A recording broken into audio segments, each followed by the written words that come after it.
নমস্কাৰ। আমি আমাৰ ভাৰতৰ সনাতনী শাস্ত্ৰত আমি 4টা যুগৰ বিষয়ে পাওঁ। সত্য যুগ, ত্ৰেতা যুগ, দ্বাপৰ যুগ আৰু কলি যুগ।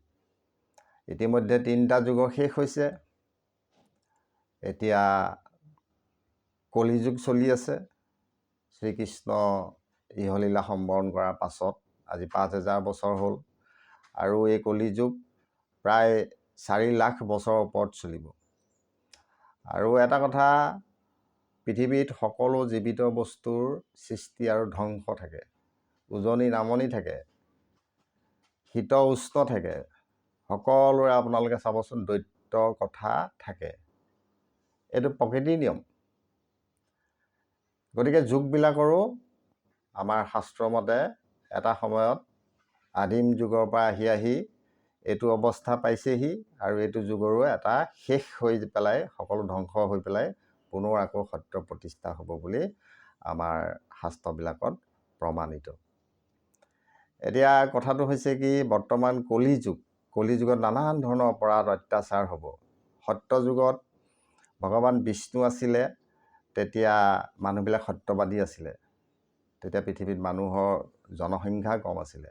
ক্ৰমান্বয়ে জনসংখ্যা বাঢ়িলে, ত্ৰেতা যুগ আহিলে, শ্ৰীৰামচন্দ্ৰ অৱতাৰ হ'ল, তেতিয়া ৰজা মহাৰজা হ'ল বিভিন্ন জেগাত আৰু দুষ্ট প্ৰকৃতিৰ মানুহ সৃষ্টি হ'ল। তাৰ উদাহৰণ ৰাৱণ, আমাৰ সীতা মাতাক তেওঁ হৰণ কৰাৰ উদাহৰণ আমি পাওঁ। সেইটো যুগৰ পিছত ভগৱান কৃষ্ণৰ আৱিৰ্ভাৱ হ'ল। তেতিয়া দুষ্ট মানুহৰ ক্ৰমান্বয়ে বৃদ্ধি পাবলৈ ধৰিলে। তাৰ ফলস্বৰূপে কুৰুক্ষেত্ৰ যুদ্ধ আমাক ভগৱান কৃষ্ণই দেখুৱাই থৈ গৈছে।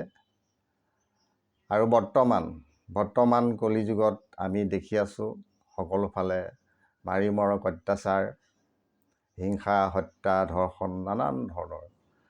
গতিকে এই কলি যুগত কলি সকলো ঠাইতে নাথাকে।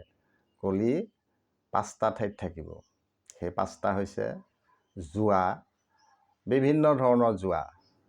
য'তেই থাকিব সেই জেগাতেই কলি থাকিব আৰু তাতেই থকা মানুহবিলাকৰ ধ্বংস নিশ্চিত। 2 নম্বৰ, মদ। আজিকালি নাৰ্কটিক ড্ৰাগছ ওলাল। এই বস্তুবিলাক য'ত থাকিব, মানুহে ব্যৱহাৰ কৰিব, তাতেই ধ্বংস নিশ্চিত। কলি থকা ঠাই। 3 নম্বৰ, আমাৰ নাৰীসকলৰ উদ্দেশ্যে কৈছে। নাৰী বুলি ক'লে অকল নাৰীয়েই নহয়, পুৰুষ সমানে জড়িত হৈ থাকে। তাৰ অৰ্থটো হৈছে নাৰীৰ যিটো কায়িক সৌন্দৰ্য, সেই সৌন্দৰ্যত পুৰুষসকল মতলীয়া হৈ যৌনাচাৰত লিপ্ত হয়। তাৰ লগে লগে বেশ্যাবৃত্তি বা অসাংবিধানিক যিবিলাক সম্পৰ্ক, সেইবিলাকতে কলিৰ প্ৰাদুৰ্ভাৱ বেছি থাকে আৰু তাত জড়িত মানুহবোৰ ধ্বংস হ'ব।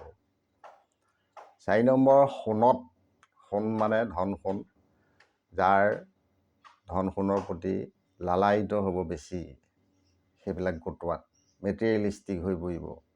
বাকী অন্য কথা তেওঁলোকে ইমান ভাবি নাথাকে, ধন সোণেহে প্ৰকৃত বুলি ভাবে, মাটি বাৰী, তেনেকুৱা মানুহ ধ্বংস হ'ব। আৰু কলি থকা ঠাই এবিধ হৈছে সীমা। আজিকালি আপোনালোকে দেখিয়ে আছে, গোটেই পৃথিৱী বোম মিছাইল মাৰি খালি সীমাৰ যুদ্ধ, দুঘৰৰ মাজত সীমাৰ যুদ্ধ, মাটিৰ যুদ্ধ। ধ্বংস হৈ গৈছে, মাটিক লৈ পেলাই মানুহ মৰি গৈছে, কিন্তু সমাধান পোৱা নাই। কিন্তু এতিয়া কথা হৈছে কি, কলি সকলো জেগাতে নাথাকে। এতিয়া আমাৰ কাম হৈছে কলি নথকা জেগাত আমি থাকিব লাগে। কলি ক'ত নাথাকে? আমাৰ ভাৰতৰ বিভিন্ন ধৰণৰ যিবিলাক তীৰ্থস্থান আছে, বৃন্দাবন, মথুৰা, হৰিদ্বাৰ, কাশী, বুদ্ধগয়া আৰু সমস্ত মঠ মন্দিৰবিলাক আমাৰ হাজাৰ বিজাৰ আছে, বাহিৰতো আছে। সেইবিলাক ঠাই আৰু য'ত সৎসংগ চলে, ভগৱান কৃষ্ণৰ শ্ৰৱণ কীৰ্তন চলে, নামঘৰ, মণিকূট, সেই ঠাইত কলি সোমাব নোৱাৰে, কলিয়ে সেইবিলাক ভয় কৰে, কলি তাত যাবই নোৱাৰে। গতিকে আমি সেই তেনেকুৱা সংগ, সেই তেনেকুৱা যদি স্থানত লগত আমি আধ্যাত্মিকতাৰ লগত জড়িত হ'ব পাৰোঁ, গতিকে আমাক কলিয়ে দিগদাৰ কৰিব নোৱাৰে। কিন্তু এটা কথা, সেইখিনি দেখুৱাই বা ওপৰে ওপৰে কৰি ঘূৰি ফুৰিলে নহ'ব। আমি অন্তঃকৰণেৰে সেই আধ্যাত্মিকতাৰ পন্থাবিলাক ল'বলৈ চেষ্টা কৰিব লাগিব। আৰু তাৰ মূল উদ্দেশ্যটো, মূল কথাটো হৈছে ভগৱান কৃষ্ণক লৈ হ'ব লাগিব। ভগৱান কৃষ্ণইহে সকলো আধ্যাত্মিকতাৰ মূল। গতিকে আমি যদি ঠিক সেইমতে কৰি গৈ থাকিব পাৰোঁ, গতিকে কলি যুগে আমাক দিগদাৰি কৰিব নোৱাৰে, আমি শান্তিৰে জীৱন অতিবাহিত কৰিব পাৰিম। এই কথাবিলাক আমি ভাগৱত পুৰাণত ভাল ধৰণে পাওঁ।